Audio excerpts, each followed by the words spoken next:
Bonjour et bienvenue dans ce premier tutoriel sur Excel. Et puis aussi, bien sûr, bravo pour votre curiosité.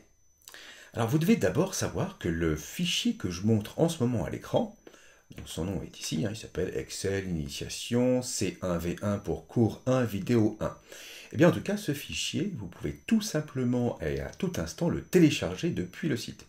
Cela vous permettra de faire et de refaire l'ensemble de tous nos exercices et nos nombreuses applications autant de fois que vous le souhaitez. Donc ça, c'est important et je le répéterai un petit peu plus tard. Alors, avant d'aller plus loin dans la technique proprement dite d'Excel, je vais vous dire ce qu'on peut attendre d'Excel et ce qu'on peut faire avec Excel. Alors, ça paraît évident, mais pas forcément pour tout le monde. Alors, la première chose que sait faire Excel, vous le voyez avec ces deux tableaux calculés, ce sont justement des calculs automatisés. Alors, j'en profite pour ouvrir une parenthèse immédiatement, et vous verrez ensemble que dans la totalité de tous nos exercices d'application, il y a deux couleurs de fond que j'utilise de préférence. Le bleu ici, et le saumon ici.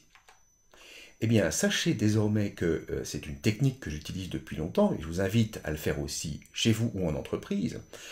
Les cellules qui sont à fond bleu sont des cellules saisies.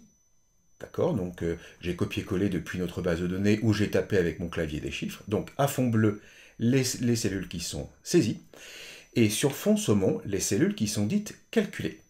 Auquel cas ici, je vais insérer des formules de calcul et puis je vais dire, eh bien, par exemple, dans cette cellule ici, je fais la somme de l'ensemble de toutes ces cellules ici.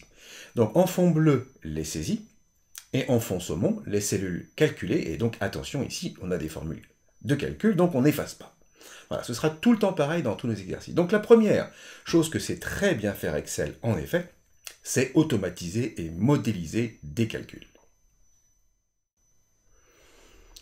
Il y a autre chose que sait très bien faire Excel, eh bien ce sont des graphiques. Alors on appelle ça des graphiques classiques. Ici vous voyez un secteur avec une seule série de données, ici une évolution sur un bilan démographique, donc ça s'appelle un histogramme. Et en tout cas tout cela c'est fait pour faire parler les chiffres, et pour révéler et pour faire comprendre aux gens comment fonctionnent les chiffres ou les évolutions chiffrées. On voit ici par exemple un graphique que nous apprendrons à faire ensemble. Tout ça on va le voir.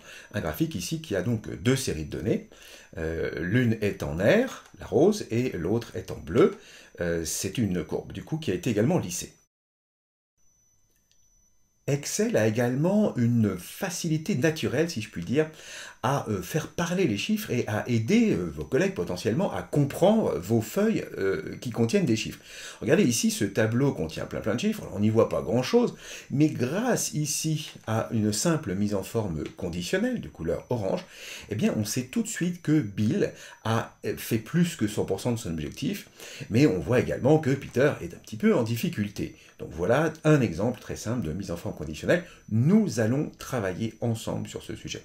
Nous avons enfin les graphiques Sparkline qui sont ici, qui sont, on pourrait dire, des mini-lignes ou mini-graphiques de tendance qui vont là aussi nous aider en fait à faire révéler l'ensemble des chiffres de la ligne ici en l'occurrence.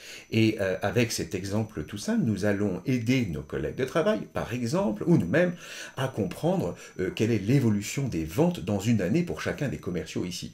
Voilà, donc on voit qu'ils ont à peu près d'ailleurs chacun le même type de courbe, pas forcément avec la même vitalité, mais le même type de courbe.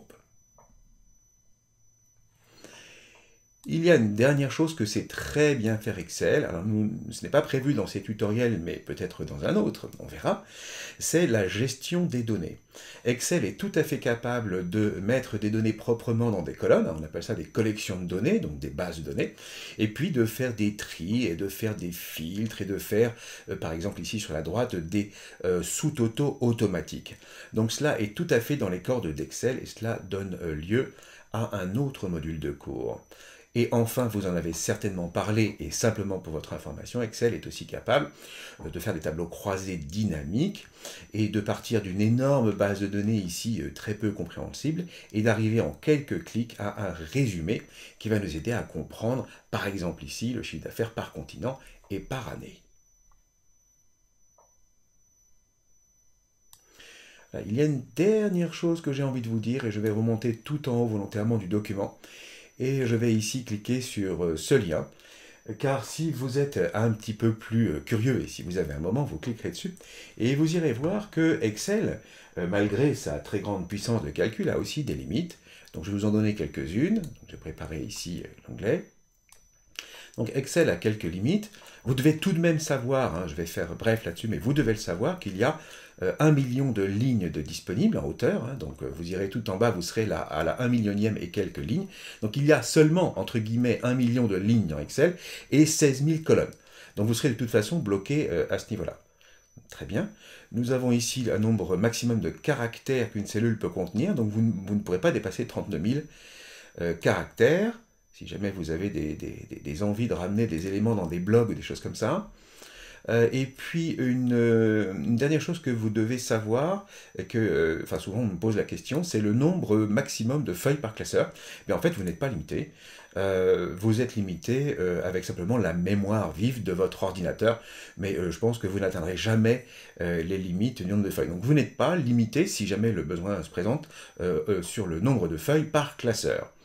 Voilà, c'est tout pour cette vidéo pour le moment et on se retrouve, je l'espère, très rapidement dans le tutoriel suivant. À bientôt!